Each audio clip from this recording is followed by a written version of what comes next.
Tangis haru kebahagiaan Khadijah, seorang wanita renta yang berusia 80 tahun pecah ketika menerima bantuan 1 unit rumah layak huni dari pemerintah Aceh. Rumah tipe 36 tersebut dibangun oleh Dinas Perkim Aceh yang terletak di Desa Cotkuta, Kecamatan Sukamakmur, Kabupaten Nagan Raya.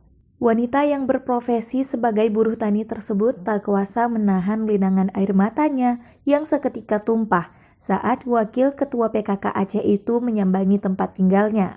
Dengan suara yang terbata-bata, ia mengucapkan rasa terima kasihnya kepada pemerintah Aceh yang telah memberikannya sebuah rumah layak huni yang selama ini ia impikan. Dalam kunjungannya saat meninjau rumah layak huni tersebut, dia mengatakan rumah yang ditempati Khadijah dan keluarga ini merupakan bagian dari 4.000 unit rumah layak huni yang dibangun pemerintah Aceh pada tahun 2019. Dia berpesan kepada Khadijah untuk merawat rumah tersebut serta meningkatkan kualitas hidup yang lebih layak dan sehat.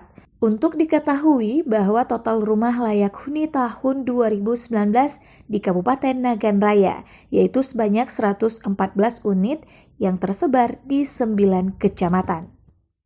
Kaki rumah juga mau. Kaki rumah belum. Ada Bapak Gubernur. Ada Bapak Gubernur. Itu bang pegang lo. Belum pegang lo. Ya. Macam abis. Alhamdulillah. Mana ada tepung lo. Kaki jauh kalau alhamdulillah Pak Lo. Kulon mai kulon kedua. Belakang lagi nyogu alhamdulillah Pak Banyo nyogu. Bunyakin ke kuku kamu terima kasih Pak Lo. Assalamualaikum warahmatullahi wabarakatuh. Kita berada di Nagan Raya. Di tempat ini pemilik rumah Ibu Khadijah. Alhamdulillah beliau sudah mendapatkan rumah layak huni dari pemerintah Aceh.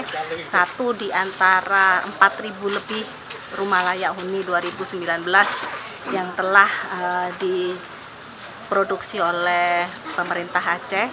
Dan alhamdulillah ibu sudah senang, sekarang rumahnya bagus seperti kita lihat, dan rumah lama sangat tidak layak.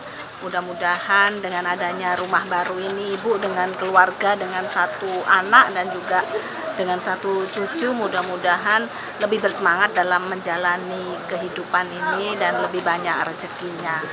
Demikian, terima kasih. Assalamualaikum warahmatullahi wabarakatuh.